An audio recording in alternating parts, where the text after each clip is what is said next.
Bonsoir à tous, bienvenue pour cette nouvelle saison du 7-8 l'hebdo, 26 minutes pour revenir sur l'actualité de la semaine dans le département.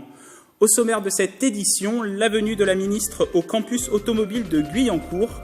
Muriel Pénicaud s'est rendue ce jeudi dans cet établissement de formation ouvert pour cette rentrée 2018. Reportage à suivre. Le conseil de développement de Saint-Quentin en Yvelines poursuit ses travaux sur le projet de territoire. Nous recevons son président Yves Fouché. Avec lui, nous évoquerons ce sujet avant de parler d'initiative Sky, la plateforme de financement destinée aux entreprises. Dans le reste de l'actualité, nous reviendrons sur la rentrée des classes 2018 et plus précisément sur les nouveautés pour cette année scolaire dans les lycées des Yvelines. Enfin, deux nouvelles rubriques dans le 7-8 l'hebdo. Chaque semaine, vous voyagerez dans le temps grâce aux archives de TV78 et vous retrouverez un reportage d'actualité en Île-de-France. Et pour commencer, le projet finalisé du centre d'entraînement du PSG à Poissy. Regardez ces premières images de l'équipement. Elles seront présentées le 13 septembre prochain au théâtre de la ville de Poissy. 150 000 m² d'espace extérieur, un stade de 5 000 places, 17 terrains de football, des centres destinés au handball et au judo, ou encore un espace de 10 000 m² et 3 terrains pour les coéquipiers de Neymar et Kylian Mbappé. L'ensemble du PSG sera réuni sur ce site. Écoutez à ce propos Jamal Rifi, directeur immobilier du PSG, au micro de Michael Elmidoro. La recherche du Paris Saint-Germain aujourd'hui, c'est de recréer un lien avec l'ensemble de ses activités sportives. Aujourd'hui, nous sommes étalés sur le territoire parce qu'il y a une histoire qui s'inscrit de cette manière-là. Donc aujourd'hui, ça va être la première fois que toutes les activités sportives du Paris Saint-Germain vont pouvoir s'implanter sur un même lieu.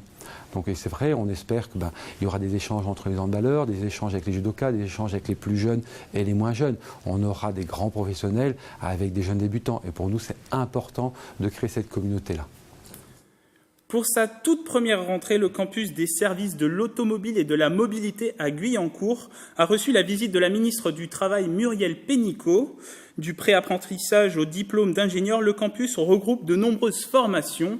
500 jeunes ont investi les lieux de ce campus qui pourra accueillir 1000 étudiants d'ici un an. Un reportage de Marilène Yapichino.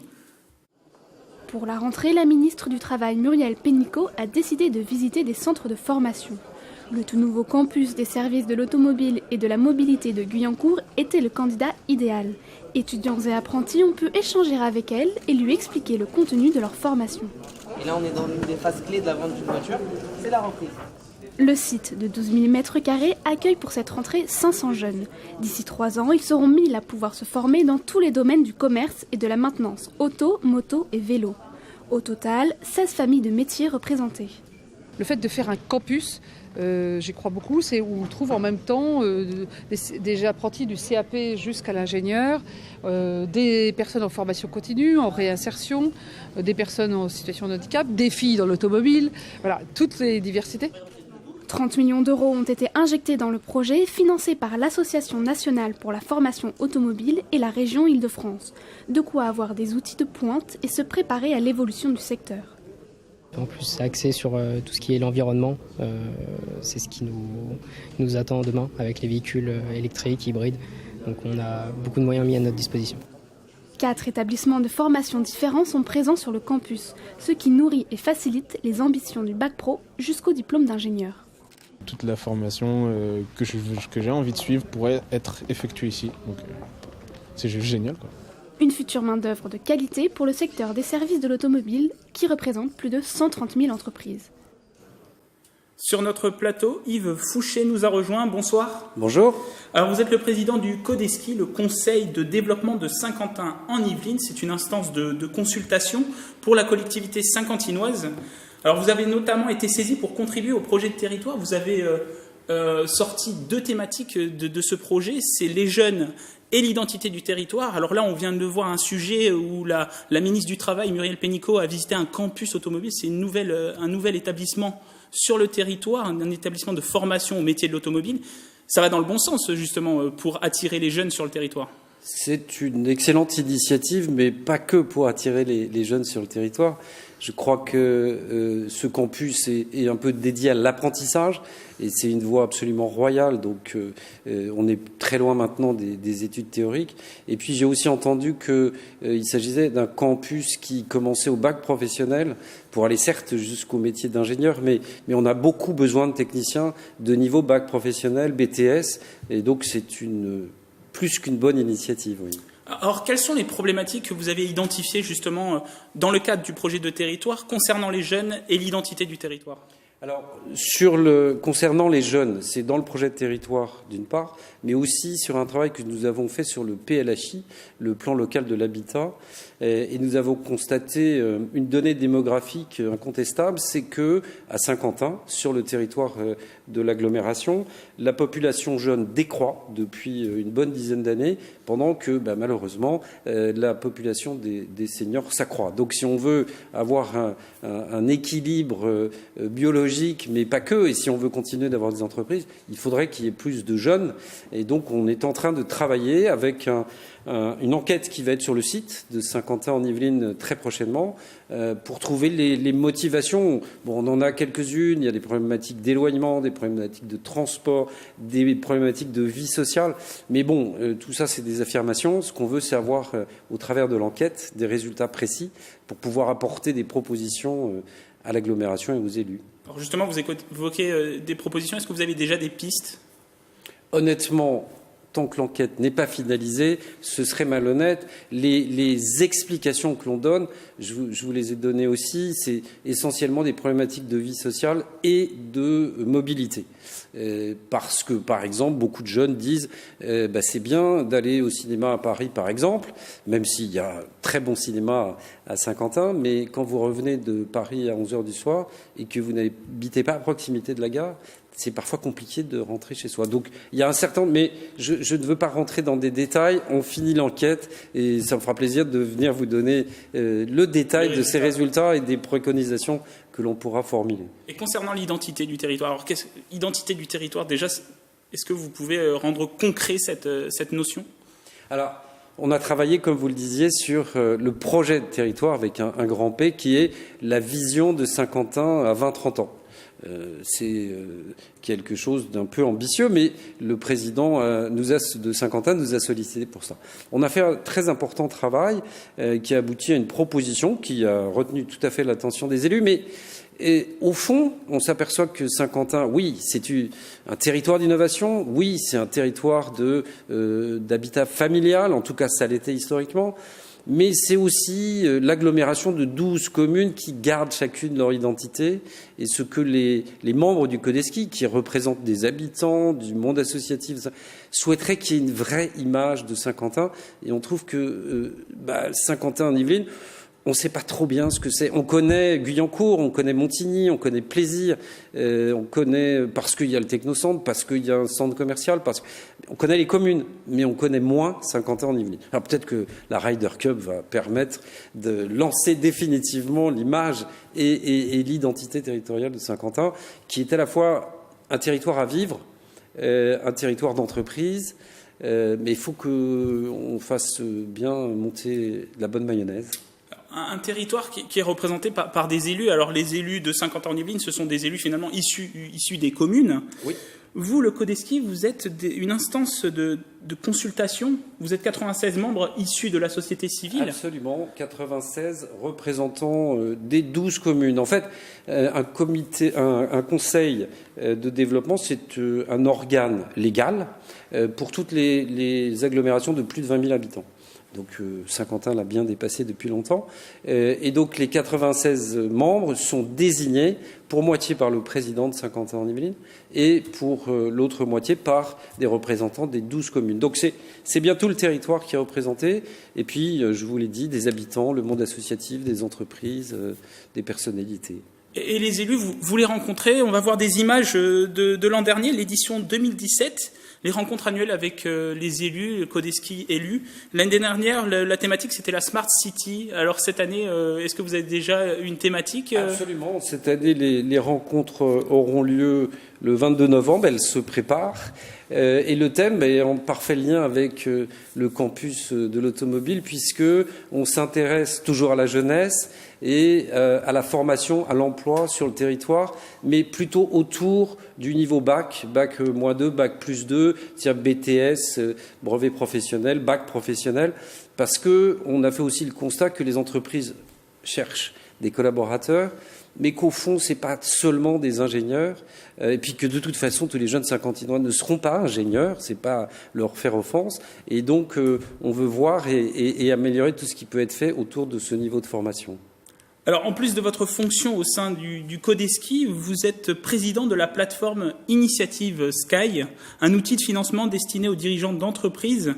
Alors, vous proposez notamment des prêts sans intérêt ni garantie entre 5 000 et 75 000 euros. Concrètement, pour les entrepreneurs qui nous regardent, comment ils peuvent faire pour avoir accès à ces prêts? C'est très simple. Alors d'abord, pour être bien clair, ça n'a rien à voir avec le Codeski. Bien sûr. Initiative Saint-Quentin est une association largement soutenue par l'agglomération, mais c'est une association qui, effectivement, dans le cadre d'ailleurs d'un dispositif national, parce qu'Initiative existe partout en France, a vocation à délivrer des prêts d'honneur, c'est-à-dire des montants de 5 000 à 75 000 euros à des créateurs d'entreprises, développeurs d'entreprises, repreneurs d'entreprises. C'est très simple. Ils appellent ou ils se déplacent à SkiCube, où des collaborateurs les accueillent. Et puis après, on monte un dossier. Il y a un comité. Et le dossier est accepté par le comité. Tout va bien. Le prêt est accordé. C'est un prêt absolument gratuit, d'une durée de remboursement de l'ordre de 3-4 ans, avec éventuellement un différé de règlement de 3 à 6 mois au maximum, et on a 98% de remboursement, donc c'est mieux que les banques. Une dernière question, quel bilan vous faites justement? Alors ça a été mis en place depuis 2015 Ah non, Initiative Saint-Quentin existe depuis 2009. 2009. Donc depuis 2009, ça fait donc 9 ans, il y a eu plus de 200 prêts délivrés. Alors ça fait une moyenne de l'ordre d'une vingtaine, mais avec une croissance notable, puisque l'année dernière, on a dépassé les 40 prêts aux entrepreneurs, et au 30 juin, nous étions à plus de 20 prêts déjà délivrés. Et ce qu'il faut dire, c'est très important, c'est un prêt d'honneur à l'entrepreneur, et généralement, c'est une obligation, un prêt bancaire qui est adossé, ce qui fait que, pour faire simple, c'est plus de 800 emplois qui ont été créés sur le territoire depuis 9 ans, et c'est près de 50 emplois qui ont été aussi créés depuis juste le début de l'année. Et tout ça avec un taux de succès remarquable. Donc je suis ravi de m'occuper, avec beaucoup d'autres, de Initiative Saint-Quentin, comme je suis aussi ravi de m'occuper du Codeski. Alors pour ceux que ça intéresse, qui nous regardent et qui peut-être sont dirigeants d'entreprise ou qui veulent créer leur entreprise, on va vous donner le site internet www.initiative-sky.fr. Yves Fouché, merci d'être venu sur notre plateau. Je le rappelle, vous êtes président du Codeski et président de la plateforme Initiative Sky. Merci et passez un bon week-end. Merci à vous. Chaque vendredi, dans l'hebdo, nous allons cette saison vous ouvrir les portes de nos archives. Cette semaine, direction septembre 1999, il y a presque 20 ans, un certain Jamel Debbouze fait parler de lui. Alors en pleine ascension, l'humoriste originaire de Trappes décide de faire un beau cadeau à celui qui l'a fait monter sur les planches après l'avoir repéré lors d'un atelier au collège Gustave Courbet. Il s'agit de Papy, Alain Degois. Jamel Debbouze entend récolter des fonds pour soutenir son association Déclic Théâtre. Il invite de nombreux artistes au Bataclan pour un spectacle unique. Nous étions présents. Un retour vers le passé signé Wilfried Richy.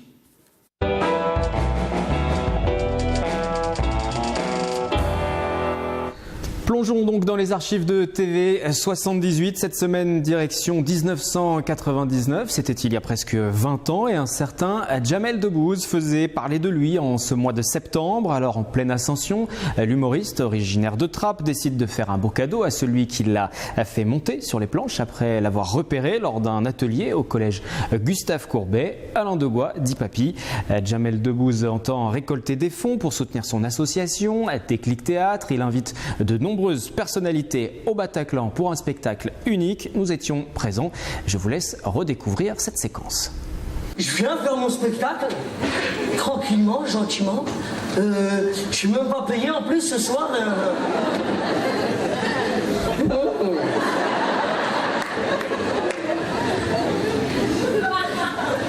je vous avais dit que c'était pour une association. Et l'association en question, c'était Déclic Théâtre. Le Bataclan à Paris a été pris d'assaut hier soir pour la soirée exceptionnelle en faveur du projet de la marmite, imaginé par l'association basée à Elancourt. Jamel Debbouze, toujours fidèle à ses racines, a su fédérer autour de lui les artistes comiques du moment, des copains venus gracieusement par solidarité envers un projet culturel qui devrait notamment permettre à la compagnie de recentrer toutes ses activités en un seul lieu, à Trappes, et d'accroître les formations d'improvisation.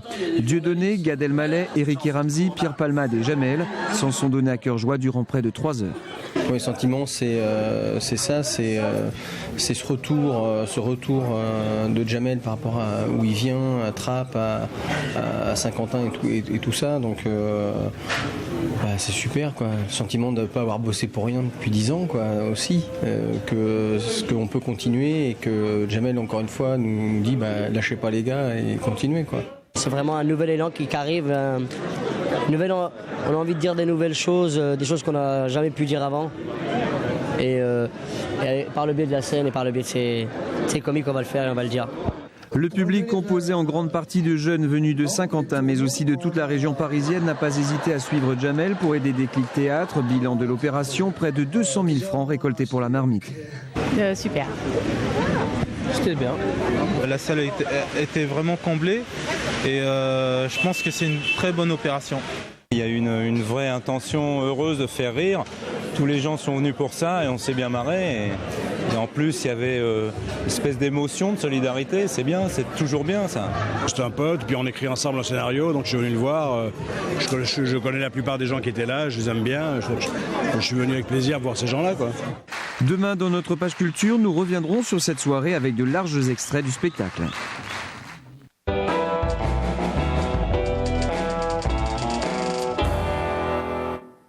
On passe tout de suite au résumé de l'actualité de la semaine.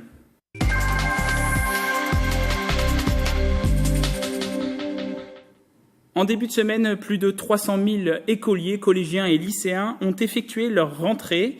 Certains pourront bénéficier de nouveautés, à retenir le dédoublement des classes étendu à tout le réseau d'éducation prioritaire, ainsi qu'aux classes de CE1 du réseau d'éducation prioritaire renforcé, des sections sport ouvertes dans 2 collèges à Guyancourt et Montigny-le-Bretonneux. La rentrée des classes, un moment important pour les enfants et parents, entre excitation, stress, inquiétude parfois. Comment la matinée de lundi a-t-elle été vécue à l'école Jules Verne à Montigny-le-Bretonneux? Des propos recueillis par Patrick Jacques de Dixmude. Ça s'est bien passé, on a fait des petits travaux, on a écrit les devoirs pour mardi. Je retrouve mes amis. C'était bien et au début je savais pas trop où est-ce qu'elle était ma classe, mais j'ai vu mes copains, ils me faisaient coucou et du coup j'ai su où est-ce que c'était. Il n'y a pas eu de mal, ma maîtresse elle est très gentille. J'ai bien aimé ma maîtresse, on a fait un peu de conjugaison et du français. On est arrivé et on a joué dans la cour. Et puis après on est rentré en classe. D'abord on a fait une chanson. On a mis un doigt sur la map monde et on l'a fait tourner pour savoir dans quel endroit du monde on pourrait voyager. La rentrée des classes, l'occasion pour la région Île-de-France de poursuivre la mise en œuvre de son plan d'urgence voté en mars 2017, 5 milliards sur 10 ans, et des axes précis pour cette nouvelle année 2018-2019, comme la lutte contre le décrochage scolaire et l'intégration de produits locaux dans les cantines. Les 49 lycées yvelinois seront concernés. Un reportage de Mélanie Poquet. Allez, on y va. J'ai le trac, je suis pas hypocondriaque, mais j'ai le trac. Dans la classe de Madame Barbier, la rentrée se fait en chanson. Pour ses 21 élèves, c'est double niveau, CM1, CM2, une rentrée en douceur, mais une rentrée active. Le principe, c'est que dès qu'on commence l'année, il faut tout de suite que les enfants comprennent quelles seront les attentes de l'enseignant qui les prend en charge. Il est important tout de suite de marquer des limites fortes, de manière, après nous pourrons assouplir les règles. Cet établissement de Guyancourt accueille 117 élèves. Si les écoliers ont retrouvé leur classe ce matin, les professeurs sont sur le pont depuis la semaine dernière. On prévoit tout ce qui est organisation de l'école, donc tout ce qui est récréation, planning de sport et essayer d'organiser au mieux les informations qu'on a des anciens enseignants pour les transmettre aux nouveaux. 2 professeurs ont intégré cette équipe, des stagiaires qui ont réussi le concours 2018. Ils sont près de 400 pour le département des Yvelines. C'est plus important que l'année dernière. Notre département évolue dans sa démographie. Alors assez peu pour le premier degré, puisque en fait cette année, à cette rentrée présente, on attend moins d'élèves que l'année dernière. C'est un passage à vide, mais nous avons besoin de nouveaux professeurs et nous en accueillons plus d'une 50aine de plus comparativement à l'année dernière. Je m'y attendais pas forcément, mais quand j'ai vu mon nom sur la liste, c'était un soulagement. Parce que c'est quand même du travail avant d'en arriver là. Excitation et un peu de stress aussi. Voilà, une bonne balance entre les deux. Les élèves et professeurs sont partis pour une nouvelle année scolaire. 7 semaines de travail avant la première pause, les vacances de la Toussaint. Et pour clôturer cette page sur la rentrée scolaire 2018, le recteur de l'Académie de Versailles, Daniel Filâtre, a fait le point ce mercredi sur la situation dans son académie. Plusieurs sujets sur lesquels il est revenu, notamment le dédoublement des classes de CP et CE1 dans les zones d'éducation prioritaire ou encore la formation des professeurs. Je vous propose de l'écouter, il était au micro de Mélanie Poquet. On atteint 100% de dédoublement quasiment. C'est un point important, c'est un enjeu de justice sociale. Il s'agit de faire réussir dans les zones d'éducation prioritaire les élèves, tous les élèves. Nous avons eu un apport d'un peu plus de 1900 professeurs stagiaires et puis nous avons eu un peu plus de 600 créations de postes qui nous permettent à la fois de faire face au CP dédoublé, de faire face à la démographie, d'améliorer notre taux d'encadrement et puis d'augmenter le nombre de professeurs remplaçants, c'était nécessaire, et puis de proposer une augmentation de la formation pour nos professeurs. Le Tigre rugira sur le green de Saint-Quentin en Yvelines. C'est officiel, Tiger Woods participera à la Ryder Cup à la fin du mois. Il a été retenu par le capitaine de l'équipe américaine Jim Furyk. Cette sélection récompense les derniers bons résultats du golfeur, une 6e place au British Open en juillet et un retour dans le top 30 mondial. Et ce sera sa 2e pour lui au golf national de Saint-Quentin en Yvelines après un passage en 1994 lorsqu'il n'était qu'un jeune amateur. Le comité régional du tourisme Paris-Île-de-France a dévoilé les chiffres de la fréquentation touristique sur le premier semestre 2018 et ils sont très bons. La région a enregistré 17,1 millions d'arrivées hôtelières, 4,1% de plus sur un an. Des chiffres qui devraient encore s'améliorer avec l'excellente fréquentation de cet été et notamment dans les Yvelines où les sites ont été très fréquentés. Les détails avec Mickaël Elmidoro. La saison estivale 2018 a été un très grand cru pour le tourisme yvelinois. Le château de Versailles a vu sa fréquentation augmenter de 0,3% depuis le début de l'année. À moins de 40 km, le parc zoologique de Thoiry qui fêtait cette année ses 50 ans a lui aussi connu un très bel été avec 136 000 visiteurs en 2 mois. Les gens qui habitent effectivement dans les Yvelines et aux alentours sont venus parce qu'il faisait beau, parce qu'on a fait parler de nous avec plein de nouveautés. Voilà les 2 raisons. Cette année, France Miniature avait misé sur la voix de l'animateur Stéphane Bern pour présenter 12 de ses monuments historiques. Un pari payant, plus de 68 000 curieux ont investi le parc Élan-Courtois sur juillet-août, la saison estivale la plus prolifique depuis 13 ans. Mais l'afflux de visiteurs a été variable sur les 2 mois. Il y a eu des trous d'air, on va dire, dans cette fréquentation puisque la Coupe du Monde a été un peu particulière. Les Français sont arrivés loin et ont gagné la finale et du coup les visiteurs sont un peu moins sortis sur cette période. Et on a connu également un petit trou d'air avec la canicule qui a aussi différé les visites, on va dire. Autre site touristique, le château de Breteuil a réalisé le 2e plus bel été de son histoire, une affluence qui devrait permettre à la structure de dépasser la barre des 125 000 visiteurs en 2018, des chiffres qui auraient pu exploser si la région n'avait pas été frappée par la canicule au mois d'août. Les jours de canicule, habituellement on fait entre 200 et 200 personnes sans problème un jour d'été, même quelquefois 300. Disons que de 300, on est passé à 100, à peu près, sur ces journées-là. Mais on a rattrapé pas mal sur le 2e période du mois d'août, où on est remonté un peu, mais sans rattraper tout à fait la période caniculaire. Enfin, à Trappes, l'île de loisirs de Saint-Quentin-en-Yvelines a enregistré une augmentation du nombre d'entrées de 15% entre le 15 juillet et le 19 août par rapport à l'année dernière. La saison touristique n'est peut-être pas encore terminée avec l'été indien qui se profile dans les Yvelines au mois de septembre.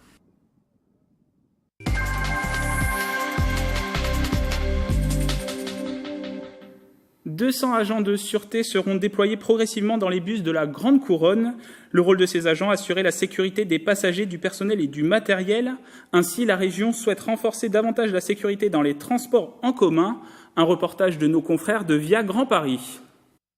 En plus des caméras de surveillance et des médiateurs, il y aura désormais 200 agents de sûreté prêts à intervenir dans les bus pour assurer la sécurité des passagers et des personnels. Aujourd'hui, ces agents de sûreté sont formés à gérer un passager en état d'ébriété, un passager refusant de payer son ticket ou encore dans le cas d'un conflit entre passagers. Ça comprend du travail dans un milieu confiné. Et également, on a tous les mois 2 heures sur site où on va faire de la formation continue pour chaque agent et de la remise à niveau sur les nouvelles réglementations. Au total, 700 agents de sûreté interviendront dans les différents transports en commun en Île-de-France.